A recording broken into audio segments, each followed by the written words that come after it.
Hi friends, പുതിയ ഒരു വീഡിയോയിലേക്ക് എല്ലാവർക്കും സ്വാഗതം. അപ്പോൾ എന്തെന്ന് വെച്ചാൽ എല്ലാവരും കാത്തിരുന്ന ഇന്ത്യൻ നേവിയുടെ SSR അതുപോലെ തന്നെ MRൻ്റെ ആപ്ലിക്കേഷൻ നിലവിൽ സ്റ്റാർട്ട് ചെയ്തിരിക്കുകയാണ്. ഇപ്പോൾ നിങ്ങൾക്ക് ഇന്ത്യൻ നേവിയുടെ വെബ്സൈറ്റ് വഴി അപേക്ഷിക്കാൻ സാധിക്കുന്നതാണ്. അപ്പോൾ ഈ ഒരു റിക്രൂട്ട്മെൻറ്റ് കൂടുതൽ ഡീറ്റെയിൽസ് ആയിരിക്കും നമ്മൾ ഇന്നത്തെ ഈ വീഡിയോയിൽ നോക്കാൻ പോകുന്നത്. അപ്പോൾ നിങ്ങൾ ആ വീഡിയോ അവസാനം വരെ കാണുക. മിനിമം 10ാം ക്ലാസ് അതുപോലെ തന്നെ +2 യോഗ്യത ഉള്ളവർക്ക് വളരെ നല്ലൊരു അവസരമാണ് വന്നിരിക്കുന്നത്. ഇപ്പോൾ 10ാം ക്ലാസ് എക്സാമിനേഷന് അതുപോലെ തന്നെ +2 എക്സാമിനേഷൻ അറ്റംപ്റ്റ് ചെയ്തവർക്കും ഈ ഒരു റിക്രൂട്ട്മെൻറ്റിലേക്ക് അപേക്ഷിക്കാൻ സാധിക്കുന്നതാണ്. അപ്പോൾ ഇന്ത്യൻ നേവിയിലേക്ക് ഒരു ജോലി ആഗ്രഹിക്കുന്നവർക്ക് കിടിലം അവസരമാണ് വന്നിരിക്കുന്നത്. നിങ്ങളെല്ലാവരും ഈ ഒരു അവസരം ഉപയോഗപ്പെടുത്തുക. ഈ ഒരു റിക്രൂട്ട്മെൻറ്റിലേക്ക് മെയിൽസിനും അതുപോലെ തന്നെ ഫീമെയിൽസിനും ഒരുപോലെ അപേക്ഷിക്കാൻ സാധിക്കുന്നതാണ്. ഇനി നമുക്ക് ഈ ഒരു റിക്രൂട്ട്മെൻറ്റിൻ്റെ മറ്റ് ഡീറ്റെയിൽസ് നോക്കാം. അതിന് മുമ്പായിട്ട് ചാനൽ ആദ്യമായിട്ടാണ് നിങ്ങൾ കാണുന്നതെങ്കിൽ ചാനൽ സബ്സ്ക്രൈബ് ചെയ്യാത്തവർ സബ്സ്ക്രൈബ് ചെയ്യുക. സബ്സ്ക്രിപ്ഷൻ വരുന്ന ബെല്ലൈക്കനിൽ ഓൾ ഇനേബിൾ ചെയ്താൽ മാത്രമായിരിക്കും ഇത്തരത്തിലുള്ള കൂടുതൽ വീഡിയോസ് നിങ്ങളുടെ ഫോണിൽ നോട്ടിഫിക്കേഷൻ ലഭിക്കുകയുള്ളൂ. അതുപോലെ തന്നെ നമുക്ക് ടെലിഗ്രാം, വാട്സാപ്പ് ഗ്രൂപ്പിലേക്ക് ജോയിൻ ചെയ്യാൻ ആഗ്രഹിക്കുന്നുണ്ടെങ്കിൽ ജോയിൻ ചെയ്യുക. ലിങ്ക് താഴെ ഡിസ്ക്രിപ്ഷൻ ബോക്സിൽ ഉണ്ടായിരിക്കുന്നതാണ്. നമുക്ക് കാര്യത്തിലേക്ക് കടക്കാം. ഇന്ത്യൻ നേവിയിലേക്കുള്ള SSR അതുപോലെ തന്നെ MR അഗ്നിവീർ പോസ്റ്റിലേക്കുള്ള റിക്രൂട്ട്മെൻറ്റാണ് നിലവിൽ വന്നിരിക്കുന്നത്. ഇതിലേക്ക് മെയിൽസിനും അതുപോലെ തന്നെ ഫീമെയിൽസിനും ഒരുപോലെ അപേക്ഷിക്കാൻ സാധിക്കുന്നതാണ്. നിലവിൽ 2/2025, 1/2026, 2/2026 തുടങ്ങിയ 3 ബാച്ചിലേക്കുള്ള ആപ്ലിക്കേഷനാണ് നിലവിൽ ക്ഷണിച്ചിരിക്കുന്നത്. അപ്പോൾ ഇന്ത്യൻ നേവിയിലേക്കൊരു ജോലി ആഗ്രഹിക്കുന്നവർക്ക് വളരെ നല്ലൊരു അവസരമാണ് SSR അതുപോലെ തന്നെ MR റിക്രൂട്ട്മെൻറ്റ്. അപ്പോൾ നിങ്ങളാരും മാക്സിമം ഈ ഒരു അവസരം ഉപയോഗപ്പെടുത്തുക. ഈ ഒരു റിക്രൂട്ട്മെൻറ്റിലേക്ക് അപേക്ഷിക്കുന്ന ഡേറ്റുകൾ നോക്കുകയാണെങ്കിൽ 29/3/2025 മുതൽ 10/4/2025 അപേക്ഷിക്കാൻ സാധിക്കുന്നതാണ്. അപേക്ഷിക്കാൻ ആഗ്രഹിക്കുന്നവർ ലാസ്റ്റ് എൻഡ് അപേക്ഷിക്കുക. ഇനി നമുക്ക് റിക്രൂട്ട്മെൻറ്റ് മറ്റ് ഡീറ്റെയിൽസ് നോക്കാം. ആദ്യം സാലറി നോക്കുകയാണെങ്കിൽ സാലറി അഗ്നിവീർ സ്കീമിന് ബേസ് ചെയ്തിട്ടാണ് വരുന്നത്. ഇനി അടുത്ത വേക്കൻസി നോക്കുകയാണെങ്കിൽ വേക്കൻസി കൃത്യമായിട്ട് പബ്ലിഷ് ചെയ്തിട്ടില്ല. മാരേജിൽ സ്റ്റാറ്റസ് നോക്കുകയാണെങ്കിൽ അൺമാരിഡ് ആയിട്ടുള്ള മെയിൽസിനും അതുപോലെ തന്നെ ഫീമെയിൽസിനും ഒരുപോലെ ഈ ഒരു റിക്രൂട്ട്മെൻറ്റിലേക്ക് അപേക്ഷിക്കാൻ സാധിക്കുന്നതാണ്.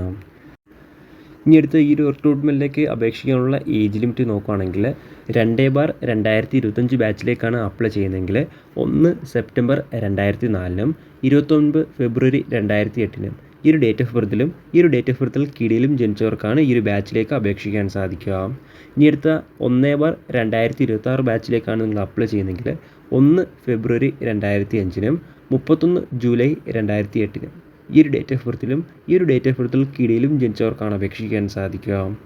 ഇനി അടുത്ത 2/2026 ബാച്ചിലേക്കാണ് നിങ്ങൾ അപ്ലൈ ചെയ്യുന്നതെങ്കിൽ 1 ജൂലൈ 2005 31 ഡിസംബർ 2008 ഈ ഒരു ഡേറ്റ് ഓഫ് ബർത്തിലും ഈ ഒരു ഡേറ്റ് ഓഫ് ബർത്തിൽ കീഴിലും ജനിച്ചവർക്കാണ് അപേക്ഷിക്കാൻ സാധിക്കുക. ഇങ്ങനെയാണ് ഓരോ ബാച്ചേഴ്സിൻ്റെ ഏജ് ലിമിറ്റ്. ഇനി അടുത്ത് അപേക്ഷിക്കാനുള്ള എഡ്യൂക്കേഷൻ ക്വാളിഫിക്കേഷൻ നോക്കുകയാണെങ്കിൽ +2 പാസ്സായിട്ടുള്ളവർക്കാണ് SSR പോസ്റ്റിലേക്ക് അപേക്ഷിക്കാൻ സാധിക്കുക. +2 മാത്സ് ഫിസിക്സ് പഠിച്ചിരിക്കേണ്ടതാണ്. കൂടാതെ അഗ്രിഗേറ്റ് 50% മാർക്ക് ഉണ്ടായിരിക്കേണ്ടതാണ്. എന്നാൽ മാത്രമായിരിക്കും അപേക്ഷിക്കാൻ സാധിക്കുകയുള്ളൂ. അല്ലെങ്കിൽ SSR പോസ്റ്റിലേക്ക് മറ്റൊരു ക്വാളിഫിക്കേഷൻ പറയുന്നുണ്ട്. 3 വർഷത്തെ ഡിപ്ലോമ ഇൻ എഞ്ചിനീയറിംഗ് ഉണ്ടെങ്കിൽ അപേക്ഷിക്കാൻ സാധിക്കുന്നതാണ്. അതിന് കൃത്യമായിട്ടുള്ള സബ്ജക്റ്റും കാര്യങ്ങളൊക്കെ പറയുന്നുണ്ട്.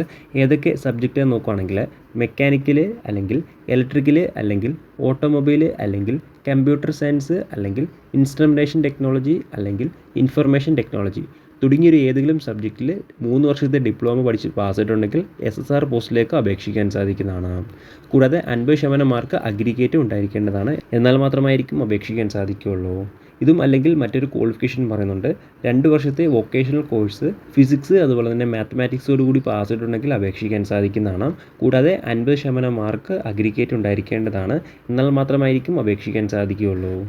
ഇങ്ങനെയാണ് SSR പോസ്റ്റിൻ്റെ എഡ്യൂക്കേഷൻ ക്വാളിഫിക്കേഷൻ. അതുപോലെ തന്നെ നിലവിലെ +2 പഠിച്ചുകൊണ്ടിരിക്കുന്ന കാൻഡിഡേറ്റ്സിനും അപേക്ഷിക്കാൻ സാധിക്കുന്നതാണ്. അതായത് നിലവിലെ എക്സാമിനേഷൻ അറ്റൻഡ് ചെയ്യുന്ന +2 കാൻഡിഡേറ്റ്സിന് ഈ ഒരു റിക്രൂട്ട്മെൻറ്റിലേക്ക് അപേക്ഷിക്കാൻ സാധിക്കുന്നതാണ്. അപ്ലൈ ചെയ്യുമ്പോൾ ഒറിജിനൽ സർട്ടിഫിക്കറ്റ് നിങ്ങളുടെ കയ്യിൽ വേണ്ട. നിങ്ങൾ റിക്രൂട്ട്മെൻറ്റ് ഡോക്യുമെൻറ്റ് വെരിഫിക്കേഷൻ സമയത്ത് മാത്രം സർട്ടിഫിക്കറ്റ് ഹാജരാക്കിയിരുന്നാൽ മതി. അതും ഒറിജിനൽ സർട്ടിഫിക്കറ്റ് ഹാജരാക്കിയിരിക്കേണ്ടതാണ്. അതുപോലെ തന്നെ നിലവിൽ +2 പഠിച്ചുകൊണ്ടിരിക്കുന്ന കാൻഡിഡേറ്റ്സ് റിസൾട്ട് വരുമ്പോൾ അവർക്ക് കൃത്യമായിട്ടുള്ള അഗ്രിഗേറ്റ് മാർക്ക് ഉണ്ടായിരിക്കേണ്ടതാണ്. എന്നാൽ മാത്രമായിരിക്കും നിങ്ങൾക്ക് ഡോക്യുമെൻറ്റ് വെരിഫിക്കേഷന് പാസ് കിടക്കാൻ സാധിക്കുകയുള്ളൂ. അപ്പോൾ ഈ ഒരു കാര്യം നിങ്ങൾ ശ്രദ്ധിക്കേണ്ടതാണ്. ഇനി അടുത്ത MR പോസ്റ്റിലേക്ക് അപേക്ഷിക്കാനുള്ള എഡ്യൂക്കേഷൻ ക്വാളിഫിക്കേഷൻ നോക്കുകയാണെങ്കിൽ 10ാം ക്ലാസ് പാസ്സായിട്ടുള്ളവർക്ക് അപേക്ഷിക്കാൻ സാധിക്കുന്നതാണ്. 50% മാർക്ക് അഗ്രിഗേറ്റ് ഉണ്ടായിരിക്കേണ്ടതാണ്. എന്നാൽ മാത്രമായിരിക്കും അഗ്നിവീർ MR പോസ്റ്റിലേക്ക് അപേക്ഷിക്കാൻ സാധിക്കുകയുള്ളൂ. അതുപോലെ തന്നെ നിലവിൽ 10ാം ക്ലാസ് പഠിച്ച് എക്സാമിനേഷൻ അറ്റൻഡ് ചെയ്യുന്ന കാൻഡിഡേറ്റ്സിനും ഈ ഒരു പോസ്റ്റിലേക്ക് അപേക്ഷിക്കാൻ സാധിക്കുന്നതാണ്. എക്സാമിനേഷൻ റിസൾട്ട് വരുമ്പോൾ നിങ്ങൾക്ക് 50% മാർക്ക് അഗ്രിഗേറ്റ് നിർബന്ധമായിട്ടും ഉണ്ടായിരിക്കേണ്ടതാണ്. ഇങ്ങനെയാണ് ഓരോ പോസ്റ്റ് വൈസ് എഡ്യൂക്കേഷൻ ക്വാളിഫിക്കേഷൻ വന്നിരിക്കുന്നത്. ഇനി അടുത്ത ഈ ഒരു റിക്രൂട്ട്മെൻറ്റ് സെലക്ഷൻ പ്രൊസീജിയർ എങ്ങനെയാണെന്ന് നോക്കുകയാണെങ്കിൽ ആദ്യം കമ്പ്യൂട്ടർ ബേസ്ഡ് എക്സാമിനേഷനാണ്. എക്സാമിനേഷൻ പാസ്സാവുന്നവർക്ക് സ്റ്റേജ് 2 റിട്ടൺ എക്സാമിനേഷന്, PFT, ഇനിഷ്യൽ മെഡിക്കൽ ടെസ്റ്റ് തുടങ്ങിയ 3 പ്രൊസീജിയറാണ് സ്റ്റേജ് 2 വരുന്നത്. അടുത്തത് സ്റ്റേജ് 3 വരുന്നത് ഫൈനൽ മെഡിക്കൽ എക്സാമിനേഷൻ. ഇങ്ങനെ 3 സ്റ്റേജിലൂടെയാണ് ഈ ഒരു റിക്രൂട്ട്മെൻറ്റ് സെലക്ഷൻ പ്രൊസീജിയർ കടന്നു പോകുന്നത്. ഇനി അടുത്ത ഈ ഒരു റിക്രൂട്ട്മെൻറ്റിലേക്ക് അപേക്ഷിക്കാനുള്ള ഫിസിക്കൽ സ്റ്റാൻഡേർഡ്സ് നോക്കുകയാണെങ്കിൽ മെയിൽസിനും അതുപോലെ തന്നെ ഫീമെയിൽസിനും ഹൈറ്റ് മിനിമം 157 സെൻറ്റിമീറ്റർ ഉണ്ടായിരിക്കേണ്ടതാണ്. ഇനി അടുത്ത ഫിസിക്കൽ ടെസ്റ്റിൻ്റെ ഡീറ്റെയിൽസ് നോക്കുകയാണെങ്കിൽ ആദ്യം മെയിൽസിൻ്റെ ഡീറ്റെയിൽസ് നോക്കാം. ആകെ 4 കാര്യങ്ങളാണ് മെയിൽസിന് റിക്രൂട്ട്മെൻറ്റ് ഫിസിക്കൽ ടെസ്റ്റിൽ വരുന്നത്. ഒന്നാമതായിട്ട് വരുന്നത് 1.6 കിലോമീറ്റർ റണ്ണിങ് ആണ്. 6 മിനിറ്റിനും 30 സെക്കൻഡിനുള്ളിൽ ഫിനിഷ് ചെയ്യേണ്ടതാണ്. അടുത്ത രണ്ടാമതായിട്ട് വരുന്നത് സ്ക്വാട്സ് ആണ്. 20 തവണ സ്ക്വാട്സ് ചെയ്യേണ്ടതുണ്ട്. അടുത്ത മൂന്നാമതായിട്ട് വരുന്നത് പുഷപ്സ് ആണ്. 15 തവണ പുഷപ്സ് എടുക്കേണ്ടതുണ്ട്.